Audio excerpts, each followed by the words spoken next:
Let's mic podcast. Let's mic podcast में आप सबका स्वागत है। आज हमारे साथ एक बड़ी शख्सियत पद्मश्री डॉक्टर भूपेंद्र कुमार सिंह संजय, जिन्हें डॉक्टर BKS संजय के नाम से उनके सभी चाहने वाले, उनके प्रशंसक और उनके मित्र डॉक्टर BKS संजय के नाम से बुलाते हैं, जानते हैं, हमारे साथ हैं।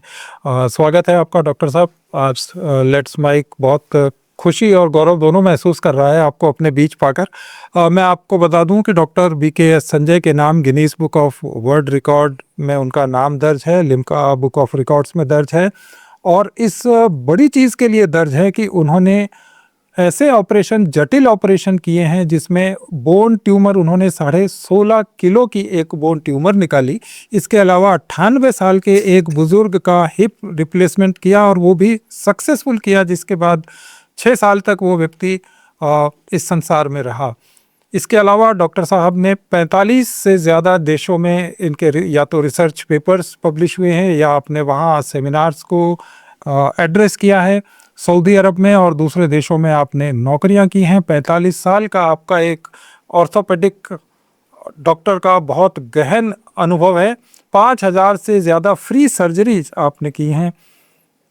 आप इस सब के अलावा आप एक बहुत अच्छे कवि हैं, जो कविता कोश में जिनकी कविताएं मौजूद हैं। इस समय आप न्यूट्रिशन पर, हेल्थ पर और सबसे बड़ी बात लोगों का जीवन बचाने के लिए रोड सेफ्टी पर बहुत काम कर रहे हैं। मैंने बहुत संक्षेप में आपका परिचय दिया है डॉक्टर साहब, क्योंकि वैसे परिचय आपका बहुत लंबा है। शुरुआत हम आपके व्यक्तित्व के उसी पहलू से करेंगे जिससे ज़्यादातर लोग आपको पहचानते हैं कि गिनीज बुक में आपका नाम क्यों। उसके बाद हम बात करेंगे आपके करियर की दूसरी चीज़ों की, कि वो कौन सा ऑपरेशन था, किस तरह से आपने किया, जिसके कारण इतना आपको प्रसिद्धि भी मिली और लोगों में आपके प्रति उत्सुकता भी जागी। सबसे पहले तो मैं आपको, अनुराग जी, नमस्कार करूंगा और आपके दर्शकों को भी नमस्कार करूंगा और धन्यवाद दूंगा कि आपने हमें इस अवसर दिया कि मैं अपनी बात को आपको बोल सकूं, आपके दर्शकों और श्रोताओं को बता सकूं। आपने कहा मेरा नाम Guinness book of world record में है। ये मैंने एक 16.5 किलो का बोन ट्यूमर निकाला था। हड्डी का ट्यूमर है, जो थाई बोन होती है, सबसे बड़ी हड्डी होती है, इसी में ट्यूमर हो जाते हैं। और ये इतना बड़ा ट्यूमर हो गया था कि मरीज़ कराना ही नहीं चाह रहा था। उसे हमेशा ही लग रहा था जान का खतरा है, वो ये है, और टांग कट जाएगी तो क्या होगा। और शायद इस कसमकस में, और दूसरी उसकी थी जो सबसे बड़ा उसका कारण था, वो मेरे पास एक बार दिखाने आया OPD में कि डॉक्टर साहब मेरा ये है, उसका ऑपरेशन कर देंगे। तो मैंने कहा मैं ऑपरेशन कर दूंगा इसका। लेकिन कुछ दिनों के बाद वो फिर मेरे पास आया ही नहीं। तो मैं सोचा ये ऐसे ही है, हर जगह डॉक्टर के पास जाता होगा, दिखाता होगा। ऐसा नहीं है कि जब ट्यूमर छोटा होता है तो बहुत से ऑर्थोपेडिक सर्जन्स हैं या जो सर्जरी करते हैं वो इसको निकाल देते। लेकिन वो मेरे पास 3-4 महीने के बाद फिर आया। तो मैं सोचा फिर एक बार ये सलाह लेने आया होगा। तो कहता नहीं डॉक्टर साहब, बात ये नहीं, बात 2 कारण हैं इसके। एक तो मैं अब इसलिए कराना चाहता हूँ कि मेरे लिए जीना मुश्किल हो गया था। तो हमने कहा ऐसी क्या बात, चल फिर तो रहे।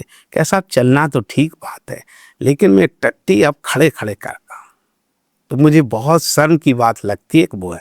दूसरा मैंने कहा तो 4 महीने क्यों लगा दिए। कहता साहब मेरे पास इतना साधन नहीं है, मैंने एक अपनी फिक्स डिपॉजिट करा रखी है, तो वो 4 महीने पूरी होनी थी, तो तब हमारे पास पैसे निकले हैं, तब मैं इसको ऑपरेशन को कराया।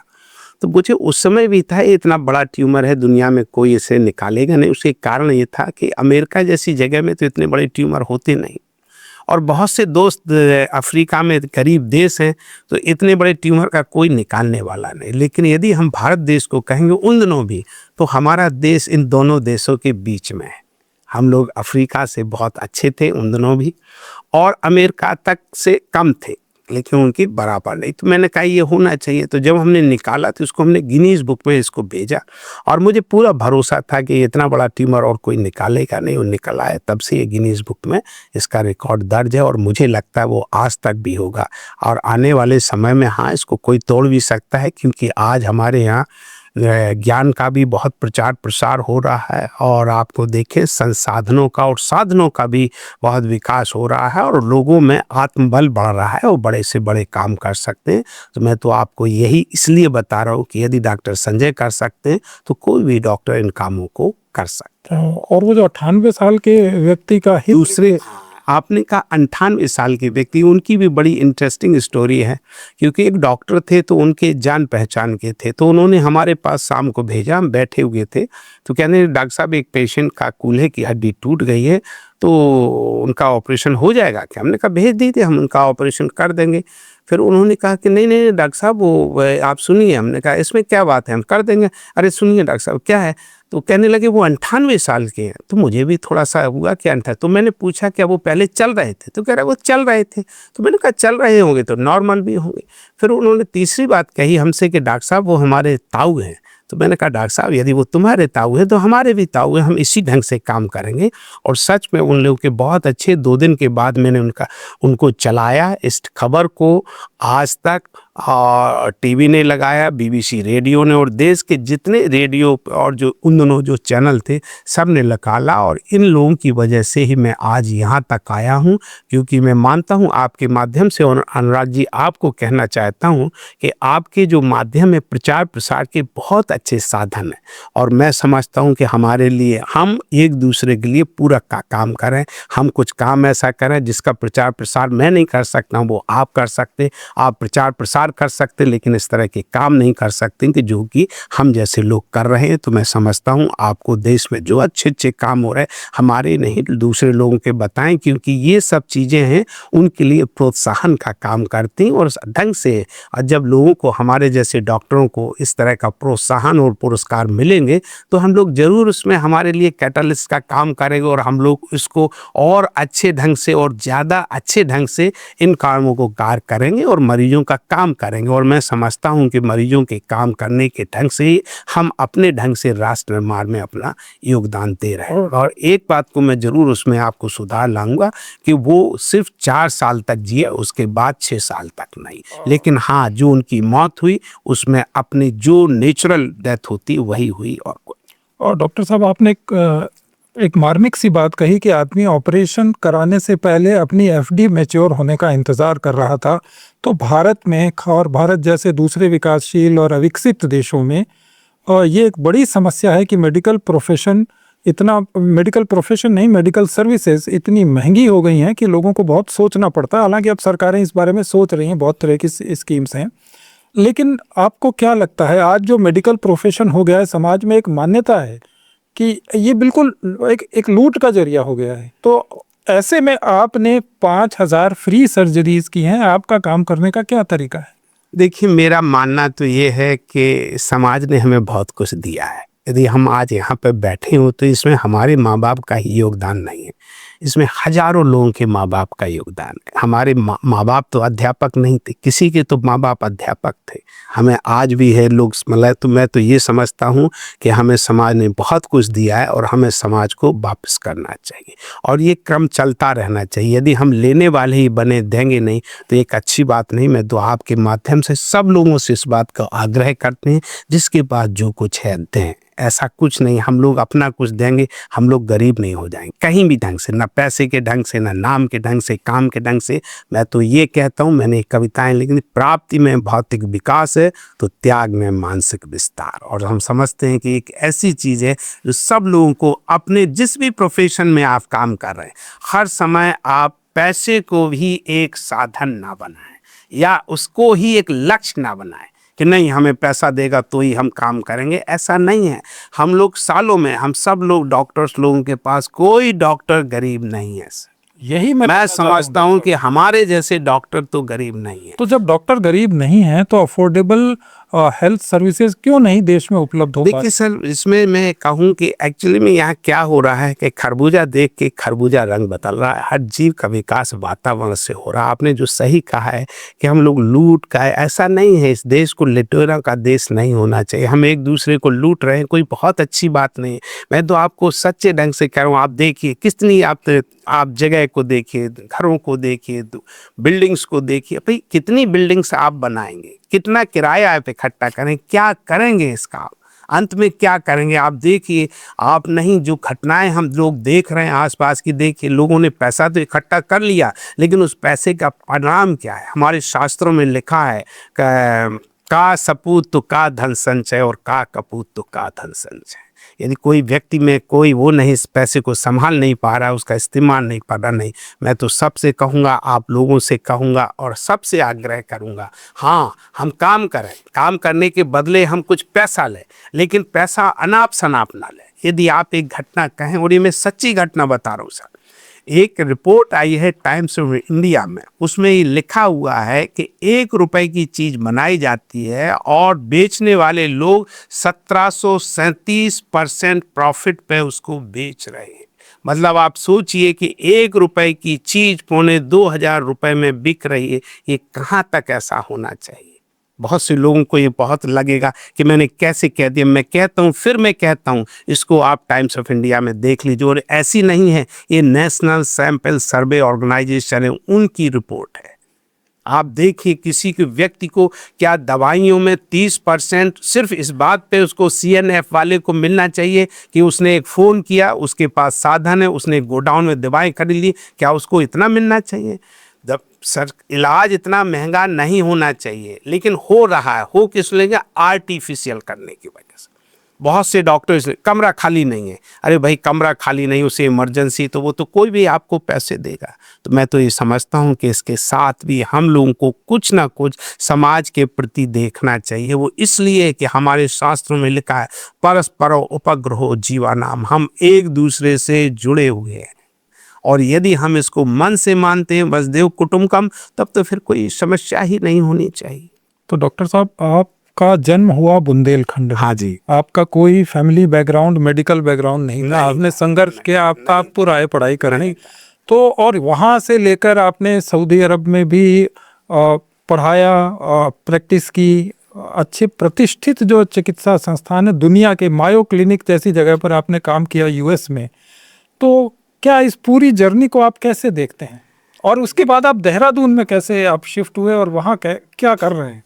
देखिए, मैं इसको ऐसे कहूँ कि मैं सच में, हमारे माँ बाप तो अशिक्षित थे, लेकिन गांव में पैदा हुआ हूँ मैं, और गांव के ही स्कूल में पढ़ा हूँ, हिंदी मीडियम स्कूल में पढ़ा हूँ, सरकारी अस्पताल में, सरकारी स्कूल में पढ़ा हूँ। वहीं से मैंने मिडिल स्कूल किया, फिर 12th किया, इसके बाद मैंने CPMT पास किया, और कानपुर मेडिकल कॉलेज से मैंने MBBS किया। 74 में मैंने ज्वाइन किया था, 79 में पास किया। इसके बाद मैं PGI चंडीगढ़ चला गया, वहाँ से हमने MS ऑर्थोपेडिक किया, और इसके बाद मैंने सफदरजंग हॉस्पिटल में 3 साल तक की।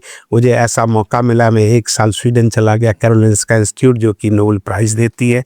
तो मैं इसके बाद मैंने फिर PGI as a consultant join कर लिया।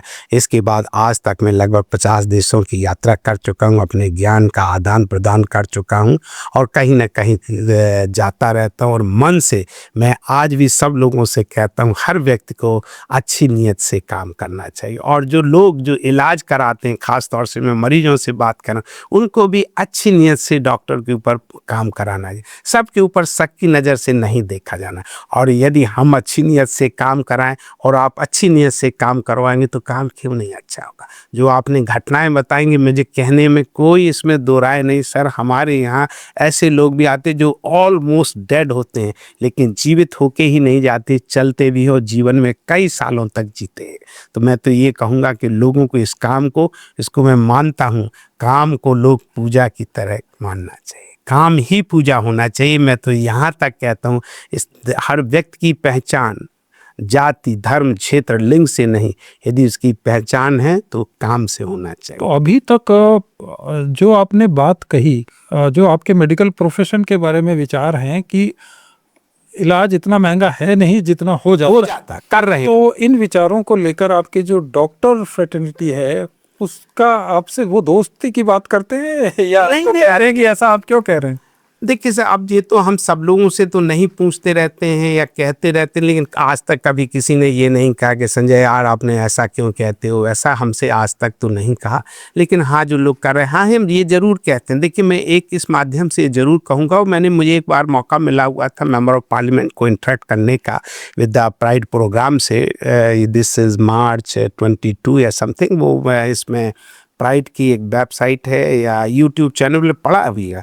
मैं ये मानता हूँ कि हम लोग जैसे डॉक्टर्स के नाते हम डॉक्टरों से ये ज़रूर अपील करेंगे कि हम लोगों को महीने में एक फ्री कैंप जरूर करना चाहिए, निःशुल्क एक कैंप करना चाहिए। देखिए सर, ऐसे मैं बता रहा हूँ कि हम लोग 29 दिन काम करते हैं, 29 दिन हम लोगों से पैसा लेते हैं, एक दिन हम मुफ्त में ही काम करते हैं। कौन सा बड़े, हम लोगों के लिए बहुत फ़र्क नहीं पड़ता। जैसे मैंने कहा विकास था, डॉक्टर इतने गरीब नहीं है कि एक दिन उन्होंने अपना समय दे दिया तो बहुत कुछ है। लेकिन हाँ, उन लोगों के लिए कितना असर पड़ेगा कि जो लोग 500 रुपये भी जिनके लिए नहीं आए। मैं कहता हूँ यदि मैं जाता हूँ किसी के यहाँ इलाज करने, मतलब किसी को कैंप में जाता हूँ, तो हमारे पास साधन है, संसाधन है, स्टाफ है, लोग हैं, पैसा है, इतना तो हम खर्च कर ही सकते हैं। और उन लोगों को हमारे पास आने के लिए हो सकता है किसी किसी को 500 नहीं, किसी किसी को 5 और 10,000 रुपये भी खर्च करने पड़ते हैं टैक्सी के ऊपर। और यदि हम कहीं उनके पास चले जाते तो उनके लिए कितना है। और मैं लोगों से भी कहता हूं, जब इस तरह की कोई व्यवस्थाएं होती हैं तो उनको मन से जाएं, देखें और उन डॉक्टर्स को धन्यवाद भी दें कि जो लोग आपके पास आए हुए हैं। तो ऐसा सबको करना चाहिए। मैं दूसरी बात ये कहता हूँ, सरकारों को भी, हम तो सब नीति निर्माताओं से कहता हूँ कि सर इस तरह का काम करिए, लोगों को आप मोटिवेट करिए कि आप लोग कैंप लगाएं, फ्री कैंप लगाएं, इस तरह की बात करें, लोगों को बताएं। आज बहुत सी बीमारियां हैं प्रिवेंटेबल हैं, खास तौर से जो लाइफ स्टाइल डिसीजेज हैं, जिनको लाइफ स्टाइल डिसीज, उसके कारण क्या है? डायबिटीज़ है, हाइपरटेंशन है, कार्डियक प्रॉब्लम है, थायराइड प्रॉब्लम है, ये सब लाइफ स्टाइल डिसीजेज हैं। उससे भी बड़ी चीज़ है जो वजन। आप ये देखिए, मोटापा हर बीमारियों की जड़ होती है। आपने देखा होगा जितने अधिकांशतः बीमारियां हैं वो मोटे लोगों के लिए। स्ट्रेस एक दूसरा कारण है। 70% बीमारियां कहीं ना कहीं स्ट्रेस से रिलेटेड हैं। वजन के लिए मैं कहता हूं, मैंने अपने यहाँ एम्स गुवाहाटी में एक प्रोग्राम चलाया, public health awareness screening centre. वो क्या है कि हर व्यक्ति को अपने घर में वजन नापने के लिए एक वजन नापने वाली मशीन रखनी चाहिए। बहुत महंगी नहीं आती है। मैंने देखा है, सुना है, लोगों के करोड़ों रुपए के घर हैं लेकिन 1,000 की वजन नापने वाली मशीन नहीं है। जिस दिन हमें पता चल जाएगा कि हमारा वजन 60 किलो होना चाहिए और जब हमें पता चला हमारा 65 किलो है, हमारे कान खड़े होंगे कि नहीं होंगे? आप ये सोचिए, हर व्यक्ति को हर घर में एक मेजरिंग टेप होना चाहिए, हम अपनी कमर को नाप सकें। खास तौर से हम महिलाओं से अपील कर रहे हैं। आप देखिए, आपका ब्लाउज, आपके कपड़े टाइट होने के लिए 2-4 किलो तो मामूली सी बात है, मामूली सी बात है। तो इस पे आप जब पता चलेगा तब आप ध्यान रखेंगे। तीसरी चीज़, जो सब लोग, कोई बहुत ऐसी चीज़ें नहीं है कि जिनको हम कर नहीं सकते हैं और लोगों को करना चाहिए। और जब हम अपने से, अभी से आप बच्चों को दिखाइए, हम लोग खाना खाएं, इसके लिए हम नहीं कहें, अच्छा खाना खाएं, लेकिन हम लोग ठूसें नहीं। अधिकांशतः हमारे जैसे लोग, जिन लोगों के पास पैसा है, वो खा नहीं रहे सर, ठूस रहे हैं। कहने में बुरा जरूर लगता है, लेकिन देखिए, आप ये बताइए, किसी का यदि हम किसी अपने कपड़े में, बैग में कपड़े रखें तो वो भरे जा सकते हैं, लेकिन जब उसको ज़बरदस्ती भरते हैं तब वो कैसा लगता है। तो इसको ध्यान रखना चाहिए कि वजन, और फिर क्या होता है, वजन से परेशानियां क्या क्या पड़ती। डायबिटीज़ एक बीमारी, हाइपरटेंशन भी बढ़ता है, और जिनको कहते हैं कार्डियक प्रॉब्लम भी बढ़ती है, थायराइड तो वजन बढ़ने का, और उससे भी ज़्यादा आर्थराइटिस होती है। मैं मजाक पे लोगों से कहता हूँ, मोटे लोगों की आर्थराइटिस होती, वो हमसे इलाज कराने आते, चिड़िया कभी हमसे इलाज कराने नहीं आती। क्योंकि आर्थराइटिस का मेनली, खास तौर से जो लोग गलत ना समझे हमारी बात को कि आर्थराइटिस ना पतले लोगों को भी हो जाती है, वो आर्थराइटिस वजन से रिलेटेड नहीं है। वो रूमेटॉइड आर्थराइटिस हो सकती, दूसरी आर्थराइटिस ऑस्टियो आर्थराइटिस नहीं होती। ऑस्टियो आर्थराइटिस मेनली जो होती है वो वजन की वजह से होती है। और हम वजन को बचपन में, यहाँ पे मैं ये भी कहना चाहूँगा, yoga, exercise, sleep are the no cost health booster. अभी 21 जून को भी योगा, अंतर्राष्ट्रीय योगा दिवस मनाया गया। हर व्यक्ति को अपने दैनिक दिनचर्या में योगा को एक हिस्सा बनाना चाहिए। मैं आपको कहूँ, इसमें कोई मैं गलत नहीं कह रहा हूँ। यदि हमारे स्वामी रामदेव जी सिर्फ कपालभाति के लिए इस तरह सांस लेने की बात करते हैं तो इसमें कौन सा मुश्किल का काम। मैं तो कहता हूँ मजाक में भी ये करिए तो करिए। दूसरी बात, हम नौजवानों से कहता हूँ, लड़के लड़कियों से कहता हूँ, अपने काम करिए, हर काम के लिए आप मम्मी के लिए डिपेंडेंट नहीं हुए। आप पानी का गिलास उठा सकते हैं, पानी रख सकते हैं, अपने काम कर सकते हैं। और जब आप अपने काम करेंगे तो आपको जिम नहीं जाना पड़ेगा, क्योंकि जिम के लिए मैं कोई ऐसे ही नहीं कह रहा हूँ। 10% लोग जिम वाले हमारे जैसे डॉक्टरों के पास इलाज कराने आते हैं। ये मैं गलत नहीं, आर्थराइटिस वगैरह का? नो, जिम से, हाँ, जिम से क्या होता, मसल शोल्डर की इंजरी है, एक कॉमन प्रॉब्लम, बैक की इंजरी है, कॉमन प्रॉब्लम है। एक तो आप सुन के, मैंने कभी जीवन में ऐसा नहीं देखा, लेकिन मैंने एक बार को, कुछ डॉक्टर भी इसको सुन रहे हैं वो तो देखेंगे, डॉक्टर साहब उसने वजन उठाया झटके में और उसके डिस्टल फीमर के कॉन्डाइल का फ्रैक्चर हो गया। मुझे विश्वास नहीं हुआ, कहता नहीं हम गिरे ही नहीं सर। तो हमने कहा ऐसे हो नहीं सकता। कहते हाँ सिर्फ मैंने वजन उठाया। तो वो क्यों है कि जब आपको ऑस्टियोपोरोसिस होती है, बोन्स वीक होती हैं, तब ये फ्रैक्चर हो जाते हैं। मैं फिर दोबारा फिर अपने नौजवानों से, लड़के लड़कियों से आग्रह करूंगा कि यदि आपको, मैं जिम के अगेंस्ट नहीं हूँ, ना आपकी फिजिकल फिटनेस के अगेंस्ट हूँ, लेकिन फिजिकल फिटनेस करें, आप सुपरवाइज बेस से करें, धीरे धीरे करें, एकदम ना करें। क्योंकि आप लोगों को लगता है 1 महीने में ही अमली मैं सेहत सुधार लूंगा क्योंकि मैंने जिम वाले को कुछ पैसे दिए होंगे। तो इन बातों को आप देखिए, धीरे धीरे करिए। बहुत सी ऐसी कसरत हैं जिनमें आपको कुछ नहीं करना पड़ा। आप उठक बैठक कीजिए, पुशअप कीजिए, योगा कीजिए, सिंपल एक्सरसाइज है एक्टिविटी की, वो करिए, वो करना चाहिए। और एक दूसरे को समझाइए, बच्चों के साथ, दोस्तों के साथ एक करिए। मैं ये नहीं कहता हूँ कि आप जिम ना जाए, लेकिन इस तरह से जिम जाके अपना नुकसान करें, वो अच्छी बात नहीं है। डॉक्टर साहब, ये तो एक बात है। आजकल ये भी कहा जा रहा है कि जो डाइट है उसमें बहुत प्रोटीन पाउडर्स और ये चीज़ें, तो एक वास्तविक डाइट एक स्वस्थ जीवन के लिए क्या होनी चाहिए? देखिए, मैं इसको एक मैंने एक्रोनिम दिया है, ड्यूस। D for diet, E for exercise, W for work and S for sleep. Balance diet हो, रेगुलर एक्सरसाइज हो और डिजायरेबल वर्क हो और एडिक्वेट स्लीप हो सर। यदि आप ये करते हैं तो आपकी लाइफ भी स्वस्थ भी होंगे और ज़्यादा दिनों तक जीवित भी रहेंगे और अच्छे भी रहेंगे। वो कैसे, मैं कहता हूँ, डाइट के लिए क्या बैलेंस डाइट है। बैलेंस डाइट के लिए ऐसा है कि आपके खाने में कार्बोहाइड्रेट भी हो, प्रोटीन भी हो, फैट भी हो, हरी सब्जियां भी हो, फल भी हो, डेयरी का दूध प्रोडक्ट भी हो और जो मीट मछली जो लोग खाते हैं वो भी हो। हम कोई इसको व्यक्तिगत, मैं अपनी बात बताता हूँ, किसी और की बात नहीं बताता हूँ। और इसको देख लें, यदि मैं अपनी उम्र बताऊँ तो आपको, कुछ लोग हमसे कहते हैं तो मैं उनको 35 ही कह देता हूँ, लेकिन मैं 70 साल का। खाने में हम सब से कहते हैं हम सब लोग खाएं, लेकिन उतना खाएं। प्रोटीन के लिए जितना आपका वजन है, 1 ग्राम पर केजी बॉडी वेट आपको डेली प्रोटीन की जरूरत है।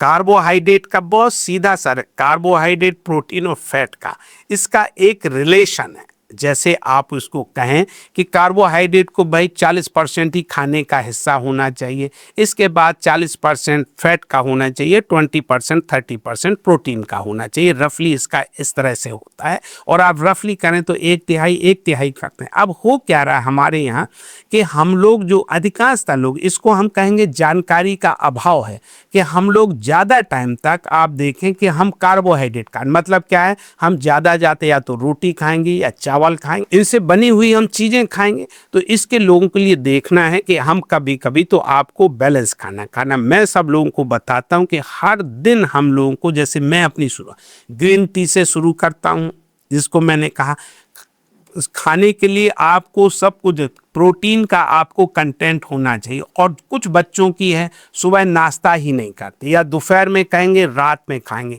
वैसे भी कहा गया कि खाने के लिए नाश्ता जितना आपका अच्छा हो, हैवी हो, वो अच्छा, फिर लंच और डिनर कम से कम होना। अपने देश की तो व्यवस्था ऐसी है, आप देखिए जितनी भी पार्टियां होती हैं वो 9 बजे के बाद शुरू होती हैं। जब पूरे दुनिया को सोना चाहिए उस समय हम जगते हैं और खाते भी ज़रूरत से ज़्यादा खाते हैं। मैं लोगों को देखता रहता हूँ, कह रहा हूँ, ऐसे नहीं कर रहा हूँ, सब अनुभव से बता रहा हूँ कि लोग, अरे डॉक्टर साहब बड़ा खाना खाया, बड़ी डकार हो रही है। भाई डकार होनी ही है।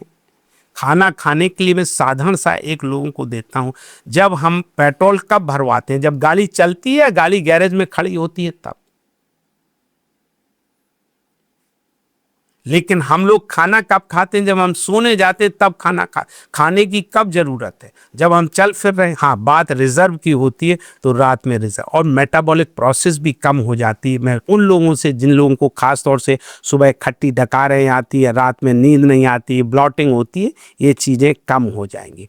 दूसरा इसमें है कि जिन लोगों को भी है खाने के लिए हरी सब्जियों की आपको आदत है, मैं आपको ईमानदार, हमारे यहाँ घर में कभी ऐसा कोई नहीं कि पत्ते वाली कोई सब्जी ना बने, उसको बननी ही है। फिर इसके बाद दाल भी खाएं और सब कुछ खाएं, इसके बाद होते। मैं फल के लिए हर किसी, और फल के लिए कोई महंगा फल नहीं खाना, 250 रुपए किलो का सेब नहीं खाना है, लेकिन 5 रुपए का केला खाना है, आप उसी को खाइए, वो भी है। और केला एक ऐसा फ्रूट है पूरी दुनिया में, मैं भी ये भी यूं ही नहीं कह रहा हूँ, कहते थे Apple a day is keeps A doctors away, now days A banana keeps A doctors away. क्यों? हार्ट के पेशेंट के लिए बनाना बहुत अच्छा होता है, क्योंकि इसमें पोटेशियम होता है, ब्लड प्रेशर को एक कम करता है, कार्बोहाइड्रेट इसमें होता है, अब जो एब्जॉर्बेबल कार्बोहाइड्रेट। यदि आपने 2 केले खा लिए, आपको फिर किसी चीज़ करने के लिए, यदि पेट में जलन होती, आप केला खा लीजिए, आपकी जलन कम हो जाएगी। सस्ता है, अच्छा है, अवेलेबल है, हमेशा रहता,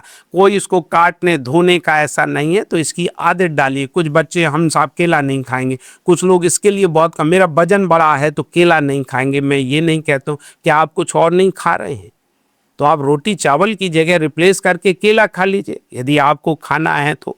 ऐसा तो नहीं किया जा। हाँ, जिन लोगों को परमिट करता, मैं सबसे कहता हूँ, हाँ, अंडा संडे या मंडे रोज खाओ अंडे। मैं ये नहीं कहूँगा ना कि जो लोग नहीं खाते वो ना खाएं, लेकिन इसके फायदे को देखने की कोशिश करें। हम रिलीजियस पॉइंट ऑफ व्यू से नहीं कह रहे, हम एक उसकी वैल्यू, न्यूट्रिशनल वैल्यू के। अंडा इतना सस्ता 5 या 6 रुपए का आता है, it's dozens vitamins and minerals होते हैं सर। इसकी प्रोटीन है, हाई क्वालिटी प्रोटीन होती है, आप खाइए, पूरी की पूरी एब्जॉर्ब हो जाती है। रखना इसको इतना मुश्किल नहीं है, बनाना इसको इतना मुश्किल नहीं। जिनको, मैं नहीं कहता हूँ जिनको तेल की प्रॉब्लम, फैट की प्रॉब्लम, वो आमलेट ना खाएं, लेकिन बॉयल तो खा सकते हैं। कुछ लोग इसको भी नहीं करना चाहते हैं, आप इसको दूध में मिला के वैसे भी खा सकते हैं, लेकिन उसको अन्यथा ना लें। मेरा कहने का मतलब है जो लोग खाते हैं वही खाएं, किसी के लिए हमारा। लेकिन हाँ, ये मैं ज़रूर बताऊंगा कि इसमें फ़ायदे। हाँ, दूसरी प्रोटीन के लिए, जिसको कि प्रोटीन और दूसरा सोर्स है, वो है soybean sir. Soybean is considered to be a poor man's meat. गरीब आदमी के लिए इसमें 40% प्रोटीन होती है सर। हाँ, सोयाबीन के साथ एक ही प्रॉब्लम होती है, इसको खाने से गैस बनती है, जैसा कि है। और आप सोयाबीन को कभी आपने खाएं देखें तो वो फूलती ज़्यादा है। यदि रोटी को फुलाना है तो उसमें सोयाबीन मिला दी। मैं उन महिलाओं से कह रहा हूँ जो खाना बनाती हैं, तो इसमें एक समस्या। लेकिन हाँ, इसको सोक कर दें फिर इसको बनाए तो बहुत अच्छी होती दाल। हाँ, सब लोगों से कहूँगा, हम लोग कई जगहों पर देखा है, होटल्स में भी देखें, दाल पानी की तरह बनाते। जब हम पानी ही पिएंगे तो प्रोटीन उसमें कितना। हम सभी महिलाओं से घरों में दाल को गाली रखें, बच्ची चाहे खाने ही उनको 1 कटोरी है, अब उसमें 1 कटोरी आप पानी दे दी तो पानी ही पिया, बच्चे ने दाल कहाँ खाई, तो दाल को भी गाली बनाएगा। जितना भी खाएं, हम सब उन महिलाओं से, उन माँओं से कहता हूँ, खाने को घर में थोड़ा अपना ध्यान दीजिए। आप लोग जितना ध्यान रेडियो, टीवी, फेसबुक या उस पे देते रहते हैं, उतना ध्यान आप बच्चों के खाने बनाने पे दीजिए। जब आपका खाना अच्छा बनेगा, स्वादिष्ट बनाएगा, तो आपका बच्चा क्यों नहीं खाएगा? वो क्यों बाजार जा रहा है? इसलिए जा रहा कि मम्मी इतना स्वादिष्ट खाना नहीं बना रही। तो मैं तो कहता हूँ, जिनको नहीं बनाना आता वो सीख सकती, बना सकती। बच्चों को आदत डालिए, घर का खाना खाएं, बाहर का नहीं। आपके लिए इसलिए फ़ायदा है कि आपके पैसे कम खर्च करेगा बच्चा। बच्चे के लिए इसलिए खादा, माँ का बना हुआ खाना खाएगा, उसके लिए बैलेंस ही नहीं होगा, उसमें माँ का ममत्व भी छिपा होगा। आप सोचिए, इन बातों को मैं यूं ही नहीं कह रहा हूँ। जब आप बच्चे को अपने हाथ से खाना नहीं खिलाती, उसको कैसा लगता है? माँ जब अपने बच्चों को हाथ से रोटी खिलाती है तो अच्छा लगेगा कि किसी ने खिला दिए तो वो अच्छा लगेगा। और खाना खिलाना, पूछना, बताना, लेना देना, ये प्रेम के लक्षण होते हैं। तो मैं सब माँ से कहूँगा, बच्चों से, और बच्चों को भी आग्रह कहूँगा और उनको सलाह भी देगा, बेटा मम्मी ने जैसा भी खाना बनाया उसको खाओ। मम्मी को कभी ये ना कहो, अरे मम्मी आपने अच्छा खाना नहीं बनाया। कोई बात नहीं, आपको अच्छा बनाना आता, आप बनाना सिखा दीजिए मम्मी को, मम्मी वैसा बनाने लगेगी। तो तो इसमें कोई बुराई नहीं। तो मैं तो सब लोगों से कहूँ, खास तौर से लड़कियों को आज पीसीओडी एक बहुत बड़ी समस्या हो रही है। फास्ट फूड जो है वो आप सोचिए हमारे सेहत के लिए, मैं तो इसको यहाँ तक कहूँगा यदि कोई बुरी आदत है तो वो भी इन बुरी आदतों में गिना जाना चाहिए। फास्ट फूड बहुत अच्छा, फास्ट फूड में है क्या, या तो उसमें कार्बोहाइड्रेट है या उसमें तेल है, इसके अलावा कोई तीसरी चीज़ नहीं है। चाहे आप चाउमीन की बात कर लें, या आप मोमो की बात कर लें, या समोसे की बात कर लें, या टिकिया की बात। शादी ब्याहों में हम लोग देखते हैं टिकिया बनती कैसे है, तेल ही तेल में बने। और माँ से कहूँगा एक तेल को, एक बार तेल को बनाया उसको आप खा लीजिए, यूज़ बार बार उस तेल को नहीं। दुकानदारों से भी अपील करूँगा, उसी में समोसे तलते रहते हैं, उसी तेल को टॉप अप करते रहते हैं। आपने देखा कार की इंजन में जब सर्विस करवाते हैं तो वो वही तेल करता है या तेल को वापस फेंक देता है। जिन लोगों के पास स्कूटर है, मोटरसाइकिल है या कार है, उसको देखिए, उसी तेल को डालता है या तेल को फेंक देता है। जब वो करता है तो हम लोग क्यों नहीं। हाँ महंगा है तो उसके लिए सलाह है कि पहले यदि 100 ml में वो खाना बन सकता है तो उसमें 500 ml क्यों डालना है। मेड को तो जल्दी होती है, 1 लीटर डालेगी मालकिन और जल्दी से 4 पूड़ियाँ बनाएगी। तेल को जितने बार जलाया जाए वो कार्सिनोजेनिक हो जाता है। कार्सिनोजेनिक का मतलब है उसको, तेल को जितने ज़्यादा जलाओ वो कैंसर पैदा करने के गुण उसमें पैदा हो जाते हैं। मैं आपको यूं ही नहीं कह रहा हूँ, आप देखिए, आपको एक घटना बताता हूँ और जिसको लोग जो सुन रहे हैं उसको देखिए। सर मुझे किसी ने बताया है, पान तंबाकू खाते हैं हम लोग, पान में कत्था डाला जाता, कत्था लकड़ी से पैदा हो जाता। एक कत्थे के व्यापारी ने मुझे बताया कि सर आर्टिफिशियल कत्था तारकोल से बनाया जाता है। ये मैं उनकी बात कह रहा हूँ और मैं उनकी बात पे विश्वास भी कर रहा हूँ, वही वैध बात को आपको बता रहा हूँ। जो लोग ज़्यादा ज्ञानी हैं, हमसे जानते हैं, वो इस बात से कह सकते हैं और बात भी। लेकिन हाँ मैं ये ज़रूर कहूँगा, डॉक्टर के नाते हमने पढ़ा हुआ है अपने MBBS में, तेल को जितना गर्म करें, पेट्रोलियम प्रोडक्ट को जितना गर्म किया जाता है दैट बिकम कार्सिनोजेनिक। और जो तारकोल लगाया जाता है, ये तारकोल लगाने या बेंजीन लगाने कुछ भी, इनसे कैंसरस हो जाता है। तो यही प्रिंसिपल है इसका, एक डिहाइड्रोजनेशन का एक प्रोसेस होती है कि जितना उसमें निकलता जाता है। तो हम सब माँओं से कहेंगे कि उस बार तेल को एटलीस्ट, और दुकानदारों से कहें, खास तौर से हलवाई से कहेंगे जो लोग ढाबे पे उसी तेल को बार बार सब्जी बना रहे, अरे भाई क्या हुआ, 10 ml 20 ml कल जाएगा, कम से कम उस भगोने को हम साफ़ तो कर सकते हैं, उस फ्राई पैन को साफ़ तो कर सकते। उसी में थोड़ा तेल पड़ा, फिर उसमें टॉप अप किया, फिर उसमें खाना बना दिया। ये चीज़ें अच्छी नहीं है। क्योंकि मुझे ये अवसर मिला है, इन्होंने दिया है, इसलिए मैं बात बता रहा हूँ। और इसको लोगों को ध्यान रखना चाहिए। हम लोग अपने लिए ही नहीं बने, हम लोगों की जिम्मेवारी होनी चाहिए। हम आपका ख्याल रखें, आप हमारा ख्याल रखें। इस बात को ना कहिए कि हम अलग अलग हैं। यदि आप सच्चे मन से वसुधैव कुटुंबकम में विश्वास करते हैं तो आप इसको प्रैक्टिस भी कीजिए, प्रैक्टिस भी कीजिए। यदि आप हमें एक घटना बता दीजिए, क्या कोई अपने को काटता है? अपनी उंगली को काटना कितना मुश्किल का काम है। जब तक किसी को आप अपना मानते हैं, आप उसको नुकसान नहीं करते हैं। आप उसका तभी नुकसान करते हैं जब आप उसे अपना नहीं मानते। तो मैं तो ये कहूँगा, हम सब देशवासी अपने हैं। तो डॉक्टर साहब ये बात तो आपने की खाने पीने को लेकर और एक लाइफ स्टाइल को लेकर। आजकल आप जिस क्षेत्र में सक्रिय हैं और प्रिवेंटिव केयर का जो एक बड़ा फील्ड है, रोड सेफ्टी, हाँ सर, क्या संदेश है आपका इसके लिए? देखिए, मैं तो इस सड़क सुरक्षा अभियान को पिछले 25 सालों से चला रहा हूँ। क्यों शुरू किया आपने, इसके बारे में? हाँ, क्यों शुरू किया? क्योंकि मैं ऑर्थोपेडिक सर्जन हूँ सर। मैं सबसे पहले जब कानपुर से PGI चंडीगढ़ गया तो उन दिनों सड़कें यूपी में इतनी अच्छी नहीं थी जितनी कि पंजाब में थी, और घटनाएं भी ऐसी बहुत होती सड़कों पे मैंने देखा, और बहुत लोगों की व्यथा देखी सर। व्यक्तिगत आदमी की व्यथा देखी, जब उसको चोट लग जाती थी, उन दिनों में टांगें टूट जाती थी, महीनों महीनों बिस्तर में टट्टी करते थे लोग। तो वो तो इनकी व्यक्ति हैं। फिर आप उनके साथ जिन लोगों के साथ हो जाती थी उनका मेंटल मतलब मानसिक तौर पे वो लोग टूट जाते थे।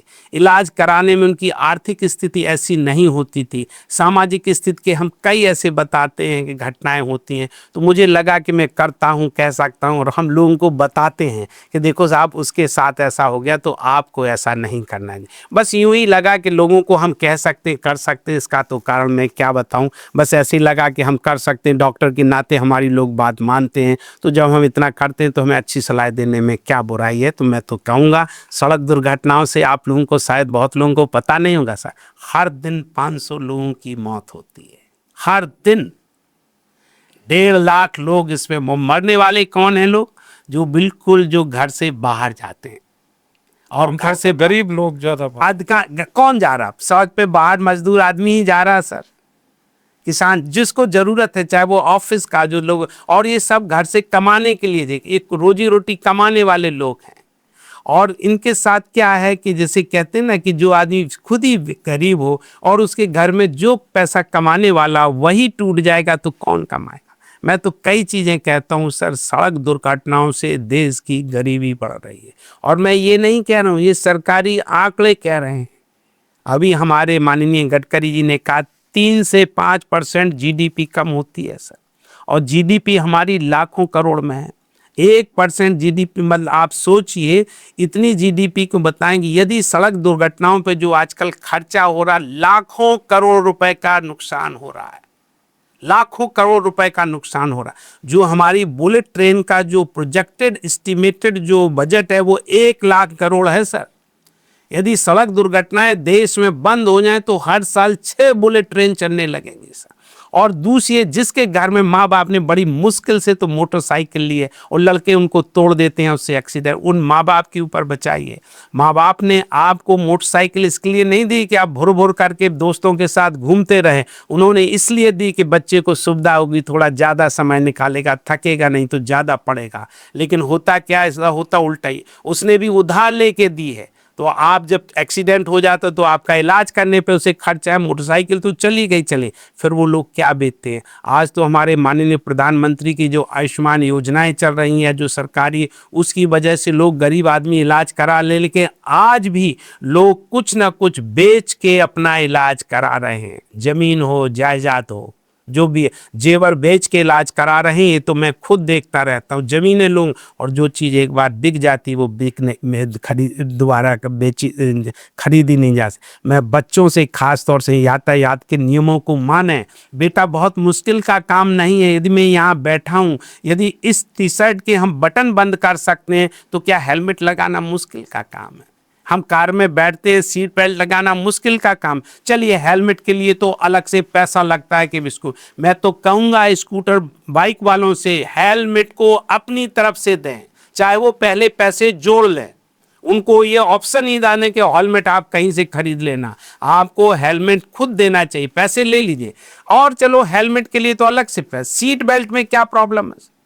तो इनबिल्ट है वो तो आपने 5 लाख लिए, 10 लाख लिए, उसमें तो है, तो उसे लगाना है, और लगाना है तो आप इसको इस्तेमाल। इसका एक उदाहरण देते हैं। आपको पता है हमारे साइरस मिस्त्री जी का एक्सीडेंट हुआ था जिसमें सिर्फ वो सीट बेल्ट नहीं लगाए हुए थे। और सीट बेल्ट सिर्फ आगे के लिए नहीं है, पीछे के लिए। माँ बाप जब चलाते हैं, छोटे बच्चे बैठे होते, मैं छोटे बच्चों को सलाह दूंगा, अपने मम्मी पापा से कहिए मम्मी सीट बेल्ट लगाइए, हेलमेट लगाइए, क्योंकि माँ बाप बच्चों की जरूर बात मानेंगे।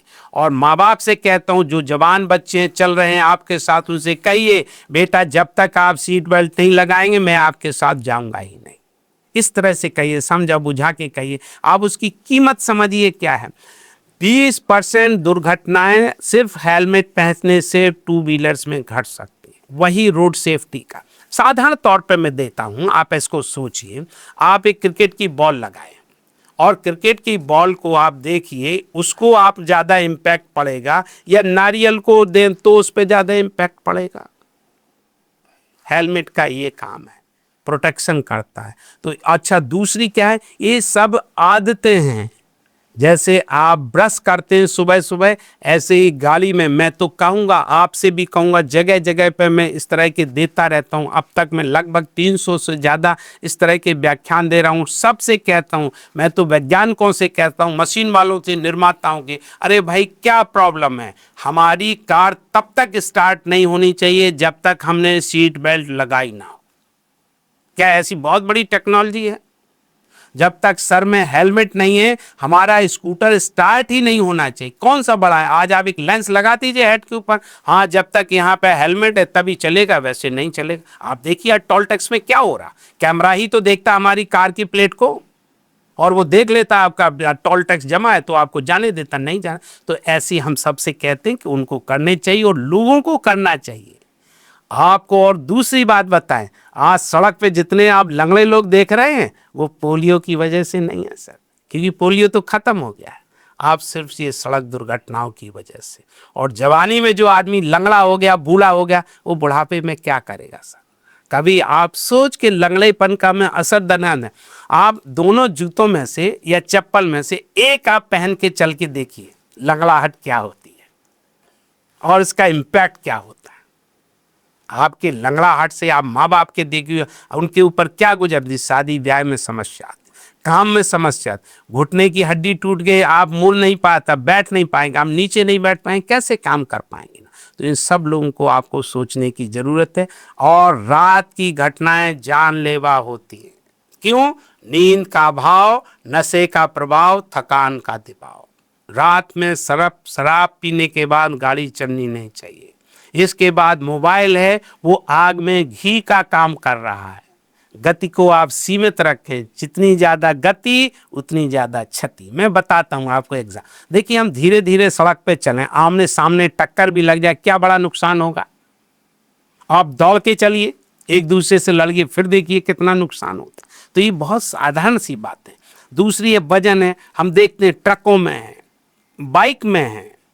आप सोचिए बाइक बनाई गई है एक आदमी, ज़्यादा दो आदमी। स्कूटी दो आदमी के लिए नहीं बनाई गई। आप देखिए दुनिया में जगह एक ही आदमी चलता है। चलो हम यहाँ पे दो चल रहे हैं, तीन चल रहे हैं, चार चल रहे हैं, सामान भी जा रहा है, सामान भी जा रहा है। कुछ तो बाइक में हमने देखा अपनी बकरी भी जा रही। मानता हूँ गरीबी है, मानता हूँ हमारे पास संसाधन नहीं है, तो क्या हमें इतना कुछ करना चाहिए क्या? मैं सर आपसे और एक, मैं सब लोगों से मैं आपको एक सवाल पूछता, आज ये बताइए कौन सा काम बिना, या तो हमें वाहन चलाना पड़ेगा या वाहन पे बैठेंगे और दूसरा मुझे चला के ले जाएगा। आज आप समझते हैं कोई भी काम ऐसा होता है? शिक्षा का, व्यापार का, सरकारी काम का, या इवन मनोरंजन का, जब इतना जरूरी है तो क्या हमें सीखना नहीं चाहिए? और सरकार को ये सिखाना नहीं चाहिए, स्किल डेवलपमेंट करें। अरे भाई जितनी स्किल दे रहे ये भी स्किल दो। आप ड्राइविंग सिखाना ऑफिशियली आप सिखाओ, फॉर्मल है, जितनी ज़्यादा फॉर्म, अभी अनुराग जी कह रहे थे यहाँ सब लोग चल रहे हैं, किसी को कुछ पता ही भाई, हर किसी को फॉर्मल एजुकेशन, हर आदमी पत्रकार बना हुआ, उसे पता ही नहीं पत्रकारिता का क्या मतलब है। तो इन सब चीज़ों को हर किसी को फॉर्मल एजुकेशन मिलनी चाहिए। और ड्राइविंग की, अरे साहब पढ़े लिखे लोगों को कितना ड्राइविंग के लिए पता है। अभी हम आप आ रहे थे, लोगों को ये नहीं पता है जब किस तरफ टर्न करना, सिग्नल किस तरफ का देना। सिग्नल एक तरफ का देते हैं और टर्न दूसरी तरफ करते हैं। भाई आपको पता नहीं लेकिन मुझे तो पता है, तो हमें तो जो पता है हम उसी हिसाब से जाएंगे। तब आप क्या करेंगे? आप इन चीज़ों को गाड़ी पे चलाने के लिए आपको कितना ज़्यादा, यदि हमें फ़ोन आ जाता है, यदि इतना ही ज़रूरी हमारे लिए फ़ोन है तो गाड़ी को रोक लीजिए, फ़ोन पे बात कर लीजिए। Accident happens in the fraction of second, seconds में एक्सीडेंट होते हैं। और मैं नहीं हूं तो आपको एक बात बताता हूं, आप देखिए, आप गाड़ी ना चला रहे हैं, दूसरा चला रहा हो, और गाड़ी चलाते समय कोई फ़ोन को आप उठा के देखिए, जितनी देर में आप फ़ोन उठाते हैं कितना चल जाता है। तो इसको आप साधारण थे, यदि गाड़ी 60 किलोमीटर 1 घंटे में चल रही तो 1 मिनट में 1 किलोमीटर चल रही। 1 किलोमीटर का मतलब 1000 मीटर। अब आप सोचिए फोन को उठाने में यदि मुझे 5 सेकंड लगते तो कितनी देर चल गया साहब? यदि 1 सेकंड में देखें तो 15 मीटर चल गई, और 5 सेकंड में कितना चल गई साहब? 75 मीटर चल। 75 मीटर का मतलब है फुटबॉल का ग्राउंड। तो इसको आप एक्सपेरिमेंट के तौर पे जब आपका दोस्त चलाता है आप देखिए तो इतनी देर में चल जाते हैं और accident happens in the front. तो जब आप सड़क पे चल रहे हैं तो सड़क पे चलिए, फ़ोन के लिए किसी दूसरे को दे दिए, एरोप्लेन मोड में लगा दीजिए। यदि बहुत अर्जेंट बात है घंटे 2 घंटे ना कीजिए, 2 घंटे के बाद आप चाय पियेंगे वहाँ पे बात कर लीजिए, आम बात है। आप और दूसरी घटनाएं देखिए, आपने भी देखी होगी, मैंने तो देखी, मैं आपको बताऊं। एक हाथ में हम फ़ोन पकड़े हों, जैसे कि ये फ़ोन पकड़े हैं, आपको बताऊं अब इसको हमें नंबर मिलाने का क्या तरीका है सर। और बाइक चला रहा हूँ, बाइक को छोड़ूंगा तभी ऐसे ऐसे करूंगा और इतनी देर में तब क्या होता है, मैंने आंखों से देखा हुआ। इतने एडवेंचरस ना बनो, यदि आपको इतना एडवेंचरस बनना है तो एवरेस्ट पे जाइए सर, वहाँ पे करिए। और इतना एडवेंचरस बनना है तो स्पोर्ट्स ज्वाइन कीजिए, वहाँ बहुत एडवेंचरिज्म है, वहाँ पे आप कर सकते हैं, देश का आप मान भी ऊपर कर सकते हैं। यदि आपको सड़कों पे सर कुरुक्षेत्र बना, लड़ाई लड़ रहे हैं सर, ये कोई होना चाहिए, कॉन्फ्रेंस हॉल बना, एक दूसरे स्कूटर के साथ साथ चल रहे, बात करते चले जा रहे हैं भाई। तो ऐसी कई चीज़ें हैं जो सड़क दुर्घटनाओं के लिए, तो मैं तो ऐसी कई चीज़ें आपको बता सकता हूं, तो आप इसको बाद में फिर बताएंगे। ये देश का बहुत बड़ा मानव संसाधन से बड़ा कोई संसाधन नहीं। आप सोचिए, जिसके घर में किसी बच्चे की मौत हो जाती है, आप सोचिए उस माँ बाप के ऊपर क्या गुजरती, उस परिवार के ऊपर क्या गुजरती है। और कई बार ये हम नहीं कहते हमारी गलती नहीं थी, किसी और की गलती से भी हो सकता है। तो हम लोगों को इस तरह से जितना हम राष्ट्र निर्माण में अपना योगदान दे सकते हैं उतना दीजिए। और मैं कहता हूँ यदि आप सड़क पे भी अच्छे ढंग से चलने लगे और दुर्घटनाओं को कम करने में यदि योगदान दे सके तो ये भी राष्ट्र निर्माण में बहुत बड़ा योगदान होगा। क्योंकि फिर रूल लंगड़े लोगों को सुधारना नहीं पड़ेगा, उनका इलाज नहीं करना पड़ेगा, खर्चा नहीं लगेगा, अस्पताल भरे नहीं होंगे। आप मानिए सर, ऑर्थोपेडिक सर्जन हम जैसे 90% ऑर्थोपेडिक सर्जन सिर्फ रोड ट्रैफिक एक्सीडेंट से रिलेटेड फ्रैक्चर का इलाज कर रहे हैं। कुछ ऑर्थोपेडिक सर्जन जो सुन रहे होंगे इससे मानेंगे नहीं, लेकिन मैं कहता हूं इनसे आप इसके लिए भी आप एक स्टडी कीजिए, सर्वे कीजिए। 90%। तो इसलिए जो दूसरी चीजें हैं उस पर ध्यान नहीं जा रहा है। बच्चों को सेरिब्रल पैल्सी क्यों डॉक्टर करेगा? आप सोचिए, हर किसी, मैं इसलिए नहीं कर रहा हूँ, सबके लिए लागू होता है। जब कम मेहनत से पैसा मिले तो ज़्यादा मेहनत कम क्यों करे, और जब चोरी से मिले तो मेहनत क्यों करे? ये सब पे लागू होता है। क्योंकि हम हर आदमी सोचता है चलो भाई ये काम हो रहा, तो ये बहुत अच्छा नहीं है। मैं समझता हूँ कि हम सब लोगों को राष्ट्र निर्माण किसी व्यक्ति विशेष का काम नहीं है, हर व्यक्ति का कर्तव्य, जिम्मेदारी है कि हम अपना राष्ट्र निर्माण में योगदान दें अपनी क्षमता से और अपने ढंग से। और डॉक्टर साहब एक आखिरी सवाल है, बोलिए सर। कि 45 साल का करियर, मेडिकल करियर, उसके बाद पद्मश्री, गिनीज बुक में नाम, लिम्का बुक ऑफ कई records, social work, free surgeries, और अब ये रोड सेफ्टी का भी संदेश। अब आगे का क्या प्लान? देखिए, मेरा क्या लगता है आपको, समय कम है या अभी कुछ और करने को है? नहीं, मेरे पास समय तो अभी बहुत है। मुझे ऐसे नहीं लगता कि हम कर सकते। यदि हमारी सरकारें हमें कोई जिम्मेदारी देंगी तो हम अब बहुत करेंगे। अभी भी मुझे एम्स गुवाहाटी की जिम्मेदारी दी है, तो मैं मन से उसमें जितना कुछ कर सकता हूँ, जो भी मुझे प्लेटफॉर्म मिलेगा उससे मैंने ये अपना एक संकल्प ले रखा है कि यदि हम कुछ भी देश के लिए कर सकते मैं करूँगा। हाँ, अपने ढंग से करूँगा और अपनी क्षमता से कर पाऊंगा। और लोग बहुत कुछ कर रहे होंगे तो मैं ये जरूर हूँ। और मुझे जब भी सरकार मुझे कोई भी जिम्मेदारी देगी मैं उसको जरूर करूँगा और ढंग से करूँगा। और मैं ये नहीं कहता हूँ कि हम ही करें, हम समझते हर व्यक्ति को ये करना चाहिए सर, हर व्यक्ति को करना चाहिए। मैंने एक कविता लिखी, आपको बताऊँ, जैसे कह रहे थे, कविता का शीर्षक है, जैसा मैंने आपको बताया था, विकसित भारत ध्येय हमारा। धीरे धरो प्रिय वर थोड़ा सा, रात्र जल्द ढलने वाली है, भोर शीघ्र होने वाली है, जल्द अंधेरा मिट जाएगा, चारों ओर प्रकाश फैलेगा। उठो देश का मान बढ़ाएं, मातृभूमि का कर्ज चुकाएं, विकसित भारत ध्येय बनाएं।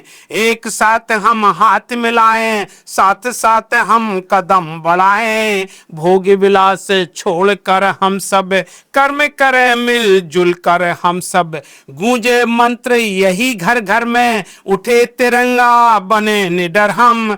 हुए अग्रसर इस पथ पर हम, यह बल हमें दिखाना होगा। बड़े देश अब स्वर्णिम युग में यह कर्तव्य निभाना होगा।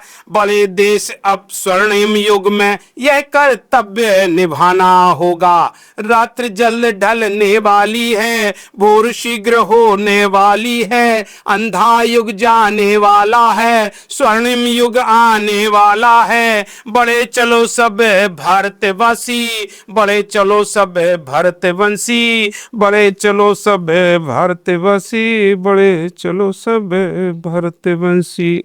जय हिंद, नमस्कार। बहुत बहुत उम्दा कविता आपने लिखी डॉक्टर साहब, और हमारी पूरी शुभकामनाएं हैं कि आप इसी सक्रियता के साथ और इसी उमंग के साथ, आपकी जो उमंग है, जो काम करने का जज्बा है, उसके साथ हम आपसे फिर दोबारा भी कभी बहुत जल्दी मिलेंगे। फिर से हम लोग किसी और नए विषय पर बात करेंगे।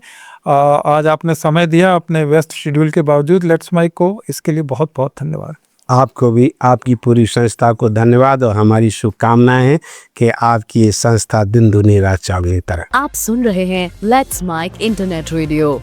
यहाँ आप 24 घंटे non stop news bulletins, informative podcast और सोशियो पॉलिटिकल मुद्दे पर गहन चर्चा बिना किसी रुकावट के सुन सकते हैं।